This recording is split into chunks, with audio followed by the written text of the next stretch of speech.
Class 11 के student लगातार मेरे साथ बने हुए हैं अपने क्लासरूम में और आप लेक्चर 2 को देख रहे हैं। लेक्चर 2 में आपको मैं क्वाड्रेटिक इक्वेशंस के बारे में स्टडी करा दिया है। अब हम लोग चलने जा रहे हैं कॉम्प्लेक्स नंबर को, लेकिन जो मेरा नया यूट्यूब चैनल है उस पर ये वीडियो 3 में जाएगा और मैं आपसे अनुरोध यही करना चाहता हूँ कि आप यूट्यूब चैनल पे भी वीडियो इसका देख सकते हैं। वीडियो 1 में आपको बेसिक कॉन्सेप्ट के साथ इमेजिनरी नंबर के बारे में आप देखिएगा और वीडियो 2 में क्वाड्रेटिक इक्वेशंस को आप स्टडी कर सकते हैं। और वीडियो 2 में जो अभी हम लोग चलने वाले हैं, आज हमारा कॉम्प्लेक्स नंबर इस वीडियो में शुरू होने वाला है, जो वीडियो 3rd में हम डालेंगे।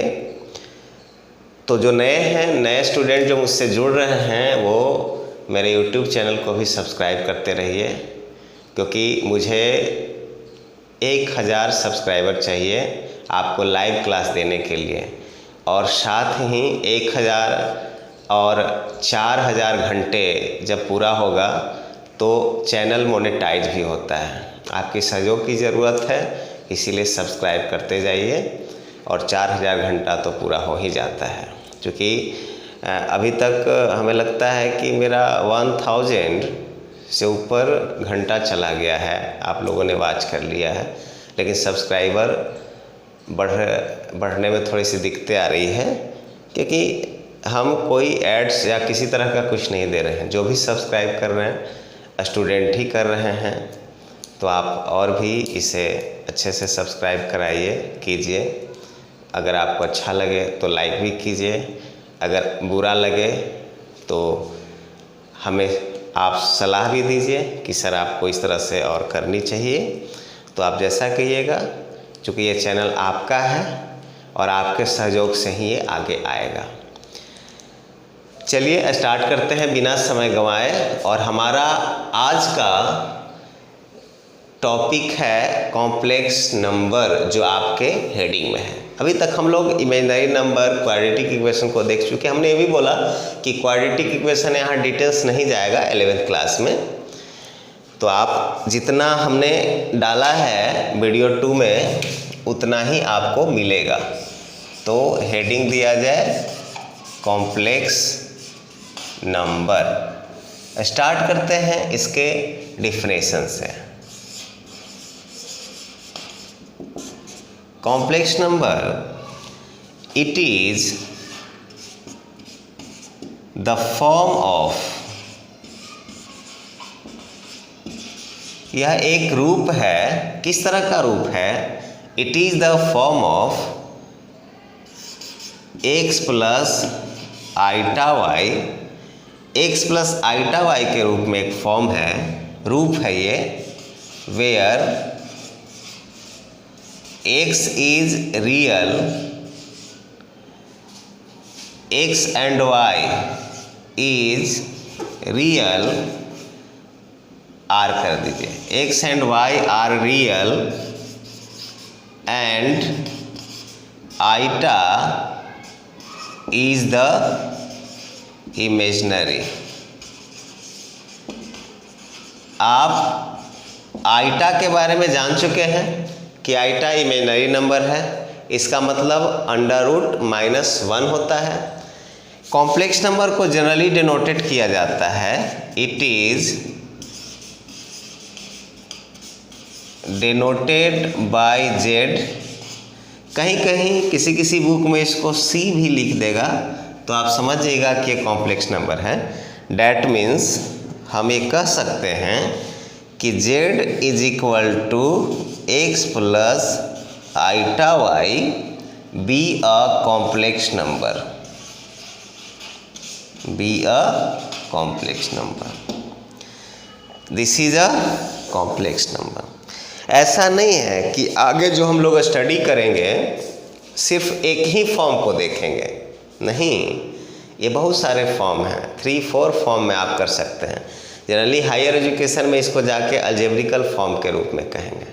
11th स्टैंडर्ड में एक और फॉर्म आपको स्टडी करना है, जिसको पोलर फॉर्म कहेंगे और ट्रिग्नोमेट्रिकल फॉर्म बोलेंगे, यानी इसी को ट्रिग्नोमेट्रिक फॉर्म या पोलर फॉर्म भी हम बनाएंगे। लेकिन इसके अलावा भी होता है एक्सपोनेंशियल फॉर्म, आप कैसे बनाओगे तो वो आप आगे आके मिलता है। आप यहाँ पे देखिए कि this is a complex number, z is equal to x plus iota y be a complex number. अब यहाँ ध्यान देना है, नोटिस डैट अगर आपको z is equal to x plus iota y एक कॉम्प्लेक्स नंबर है तो फर्स्ट बात ये देखिए, x एक पार्ट हो गया और दूसरा पार्ट आइटा वाई हो गया, यानी यहाँ पे दो टर्म से बना हुआ है। तो हमको इस x को बोलेंगे x is called real part, इसको रियल पार्ट बोलेंगे। और शॉर्ट में इसे हम REZ भी कह सकते हैं, रियल पार्ट ऑफ ZX है। सेकेंड बात हम चलते हैं, दूसरा पॉइंट, आइटा वाई एक पार्ट हुआ, iota y is called imaginary part, इसे हम लोग इमेजिनरी पार्ट बोलेंगे। और इसको हम लोग शॉर्ट में imp z is equal to iota y, यानी इमेजिनरी पार्ट को हम आइटा वाई ऐसे भी दिखाएंगे। थर्ड पॉइंट में देखते हैं, अगर मान लीजिए कि हम इस z में x का वैल्यू 0 रख दें या y का वैल्यू 0 रख दें। चलिए पहले y का वैल्यू 0 रखते हैं। अगर हम y इज इक्वल टू 0 रख दें तभी z का वैल्यू क्या होगा, then z is equal to x plus 0 iota होगा। तो जब x प्लस 0 आइटा हुआ इसका मतलब हो गया कि कुछ नहीं है, ये 0 हो जाएगा पूरा, तो z is equal to x कहा जाएगा। तो देन तब इसे आप कहिएगा कि z इज प्योरली रियल, यानी ये जो z कॉम्प्लेक्स नंबर है प्योरली रियल हो जाएगा। तो आप ये बात समझ लीजिए कि कहीं पे आपको प्योरली रियल लिखा हुआ नज़र आ जाए तो इसका मतलब है कि वो कॉम्प्लेक्स नंबर का इमेजिनरी पार्ट 0 है, यानी वो एक रियल है। 4 पॉइंट में आते हैं,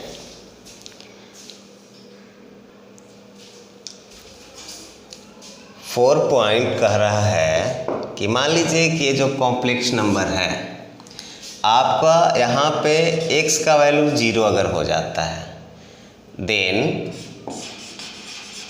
z क्या हो जाएगा 0 प्लस आइटा वाई। तब इस स्थिति में हम क्या बोलेंगे कि z is purely imaginary, real part 0 then purely imaginary. हम इसका मतलब हुआ कि जो मेरा z is equal to x plus iota y है तो हमने इसको 0 किया, यानी रियल पार्ट को 0 कर दिया। तब ये z आपका क्या आ गया 0 प्लस आइटा वाई, तो क्या गया प्योरली इमेजिनरी। ओके, यानी डैट मीन्स हम यहाँ पे ये भी लिख सकते हैं कि इमेजिनरी पार्ट z का आइटा वाई आ गया। जैसे कि इसमें भी हम लिख सकते हैं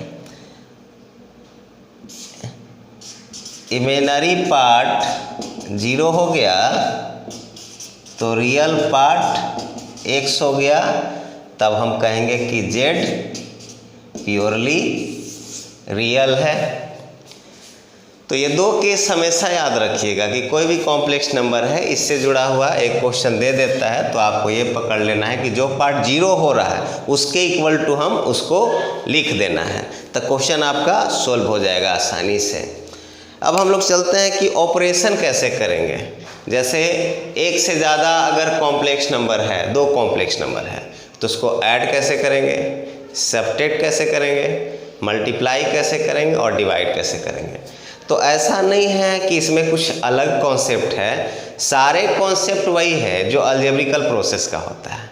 दो कॉम्प्लेक्स नंबर को अगर ऐड करना होगा तो हम रियल पार्ट को ऐड करेंगे, इमेजिनरी पार्ट को इमेजिनरी पार्ट के साथ ऐड करेंगे। सेम थिंग सारे चीज़ों में यही है। तो हम चलते हैं operation of complex number.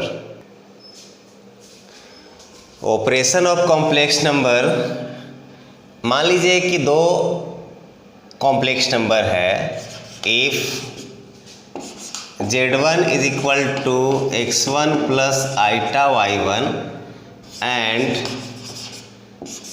z2 is equal to x2 plus iota y2 are two complex numbers. तो फर्स्ट हम लोग इसको ऐड करते हैं। अगर मान लीजिए कि z1 प्लस z2 दोनों को ऐड कीजिएगा तो क्या आएगा, तो रियल पार्ट को एक साथ ऐड कर दीजिए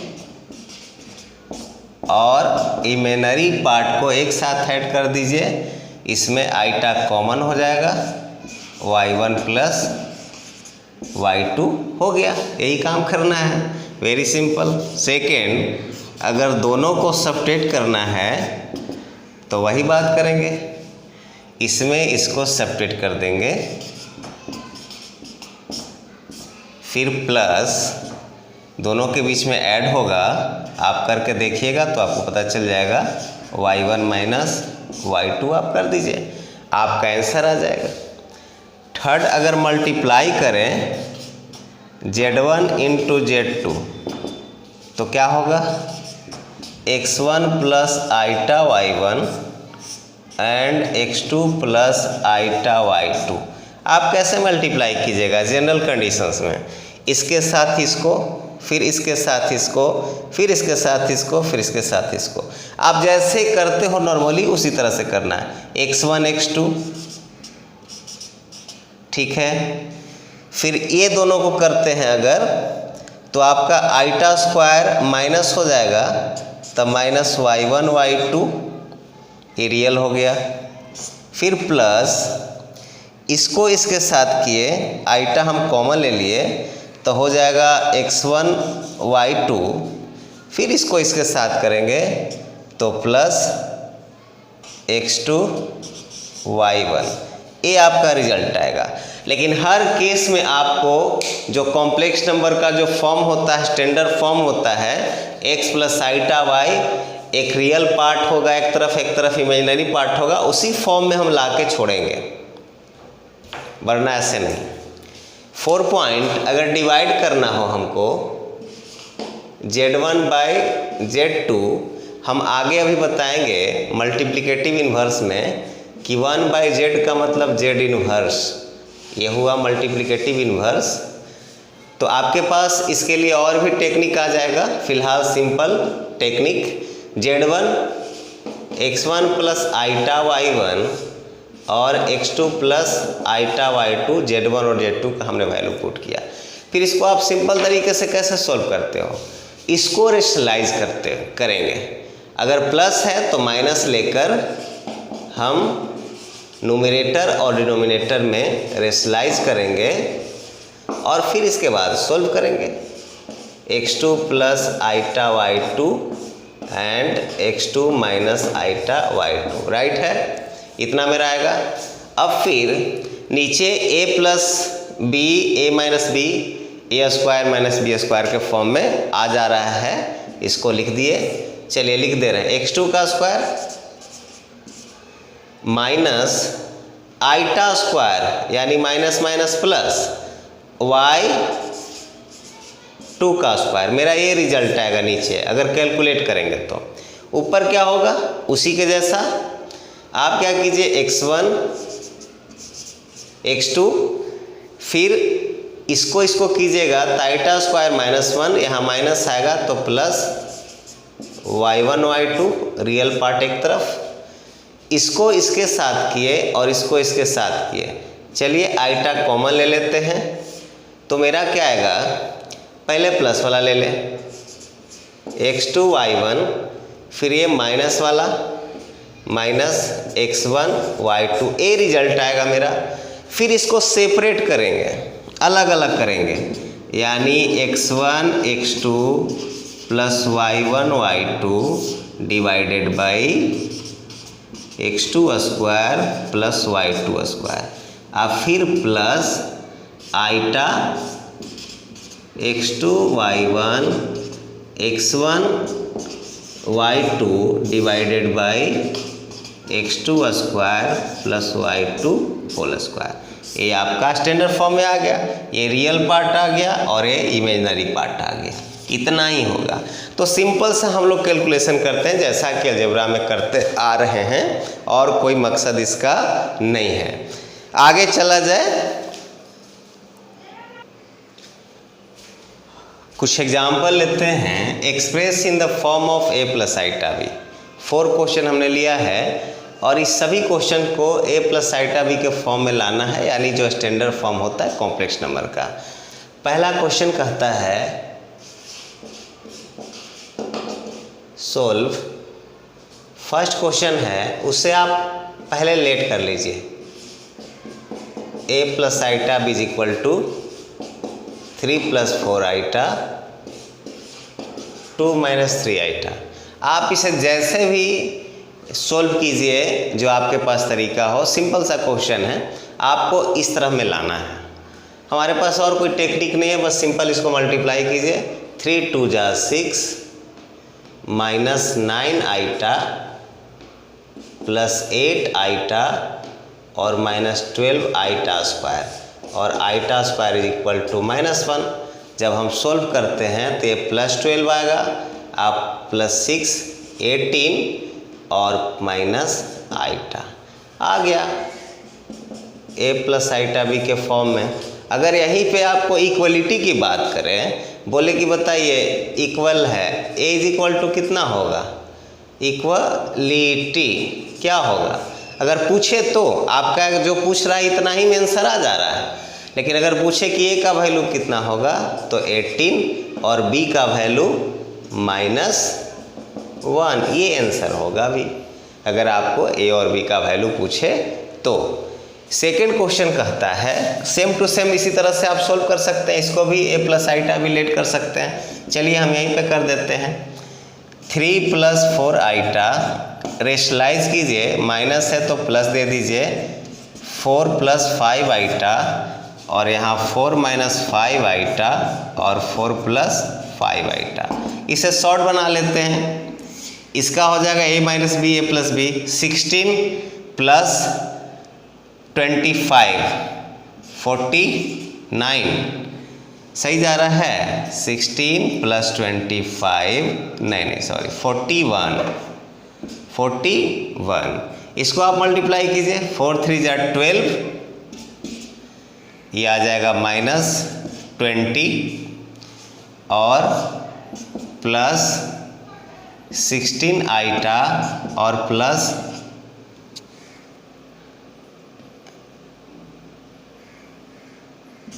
प्लस 12 आइटा। ठीक है, फिर से चेक कीजिए। 12 15 आइटा, सॉरी 15 आइटा और 16 आइटा, गलत हो गया था, और यहाँ हो जाएगा -20। अब ठीक है, फिर से एक बार नीचे देख ले भाई, बहुत गर्मी है। 16 फिर यहाँ प्लस 25, कितना आया 11 3 वाट। ठीक है, ओके।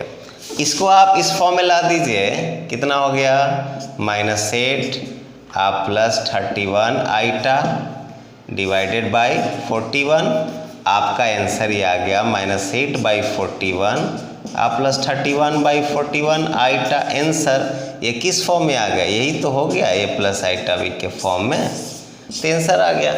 थर्ड क्वेश्चन का हम लोग सोल्व करते हैं। थर्ड क्वेश्चन ये था, हमने इसको a प्लस आइटा भी लेट कर लिया, इसको जनरल सॉल्यूशन से आप सोल्व कीजिए। पहले आपका स्टेप ये दोनों को ऐड करना होना चाहिए। ऐड कीजिए, ये इसमें ऐड हो जाएगा, ये इसमें ये इसमें मल्टीप्लाई, ये इसमें मल्टीप्लाई होगा।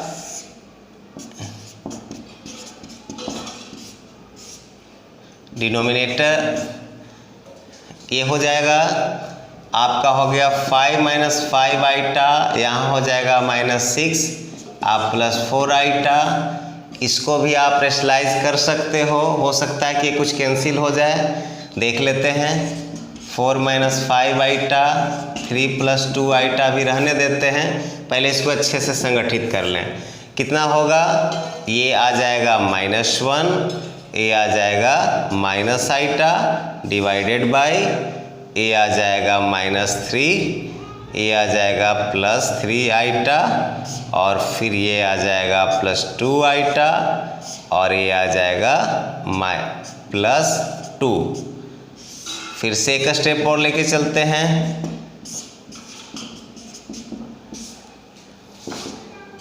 -1 माइनस आइटा, यहाँ आ जाएगा -1, ये आ जाएगा +5 आइटा। कोई किसी से मैच नहीं किया, आप जैसे मल्टीप्लाई करना है कीजिए, हो सके तो इसमें इसको कीजिए, इसमें इसको कीजिए, कोई दिक्कत नहीं होना चाहिए, आप करो। यानी -1 माइनस आइटा एक टर्म ये हो गया। हमें लगा कि हो सकता है कि ये कैंसिल हो, लेकिन नहीं हुआ, तो अब आपके पास रास्ता है कि इसको मल्टीप्लाई करके सिंप्लीफाई करें। 3 + 2 आइटा आपका कितना हो जाएगा, आप इसमें इसको किए तो -4, इसमें इसको किए तो +5 आइटा, इसमें इसको किए तो -4 आइटा, और फिर ये दोनों में करने के बाद माइनस माइनस प्लस, यानी -5 iota square is equal to -1 का वैल्यू रख दिए। यहाँ हो गया -3, यहाँ हो गया -2 आइटा, यहाँ हो गया +15 आइटा, और ये हो गया -10। आप इसे सोल्व कीजिए, कितना होगा, -9 प्लस आइटा, ये हो गया -13, और यहाँ हो गया +13 आइटा। अब आप इसे क्या कर सकते हो, आप फिर रेशनलाइज कर सकते हो, यानी 13 हम बाहर कर ले अगर, तो -1 प्लस आइटा हो गया। शायद मुझे लगा कि ये कट सकता था, हो सकता है आप दूसरे तरीके से करके भी देख सकते हो। फिर इसे आप सोल्व करोगे, रेशनलाइज कीजिए 9 प्लस आइटा, और ये क्या हो जाएगा, आप रेशनलाइज सीखिए, ये माइनस रह ही जाएगा, हम सिर्फ इमेजिनरी पार्ट वाले को साइन चेंज करेंगे। ये हो गया 13 -1 प्लस आइटा -1 माइनस आइटा। आप इसे डायरेक्ट भी सोल्व कर सकते हो, इतना बड़ा स्टेप ले जाने की ज़रूरत नहीं है। ये कितना हो जाएगा 9, ये कितना हो जाएगा +9 आइटा, ये हो जाएगा आपका माइनस आइटा, और फिर ये आइटा स्क्वायर यानी माइनस यानी +1 डिवाइडेड बाय, ये हो जाएगा 13, ये कितना हो जाएगा -1 स्क्वायर यानी 1, माइनस आइटा स्क्वायर यानी +1। डैट मीन्स आपका रिजल्ट आया 9 और 1 10 -8 आइटा डिवाइडेड बाय 26। आप इसे सेपरेट कर दो, जब सेपरेट कीजिएगा तो आपका आएगा 5/13 -4/13 आइटा। डैट मीन्स आपका a प्लस आइटा b कितना आ गया 5/13 -4/13 आइटा, ये आंसर आ गया। अगर इसी में a और b का वैल्यू, कोई वेरिएबल का वैल्यू पुट करने के लिए बोल देता, फाइंड करने के लिए, तो इतना आपका आता a का वैल्यू और b का वैल्यू -4/13 आ जाता, यानी a जो टर्म है a का इक्वल आता और ये आपका आता b का इक्वल। ठीक है, तो लेक्चर 2 ख़त्म होता है। लेक्चर 3 में हम लोग कॉम्प्लेक्स के टॉपिक चलेंगे, कॉम्प्लेक्स नंबर का, और हम स्टार्टिंग करेंगे आर्गूमेंट से, फिर मॉडुलस चलेंगे, फिर एम्पलीट्यूड चलेंगे, फिर पोलर फॉर्म चलेंगे। लेक्चर 3 में हम लोग इतने टॉपिक चलेंगे, और फिर नेक्स्ट लेक्चर में आप चलोगे स्क्वायर रूट फाइंड करना कॉम्प्लेक्स नंबर का और क्यूब रूट फाइंड करना कॉम्प्लेक्स नंबर का। इसके बाद आपकी लेक्चर ख़त्म हो जाती है कॉम्प्लेक्स नंबर का और कॉम्प्लेक्स नंबर ख़त्म होता है। तो आपके बुक में एक्सरसाइज पलटिएगा, आपका हर एक्सरसाइज में हर बुक में a प्लस आइटा b के फॉर्म में लाने के लिए दिया रहेगा, उसे आप आसानी से सॉल्व कीजिए। ये जनरल फॉर्म होता है, जनरल सॉल्यूशन होता है। बस आपको सॉल्व करके इमेजिनरी पार्ट को एक तरफ करना है, रियल पार्ट को एक तरफ करना है। इसका मकसद यही होता है, कारण कि जो भी फार्मूला आप पुट करोगे तो आप स्टैंडर्ड फॉर्म में ही वो फार्मूला लग पाएगा जो आगे लेक्चर में आने वाला है। इसीलिए बुक में पलटिए, सभी राइटर के बुक में आपको a प्लस आइटा b के फॉर्म में लाने के लिए दे देगा, आप उसे लाइए। ओके, थैंक यू, धन्यवाद। मिलते हैं थर्ड लेक्चर में।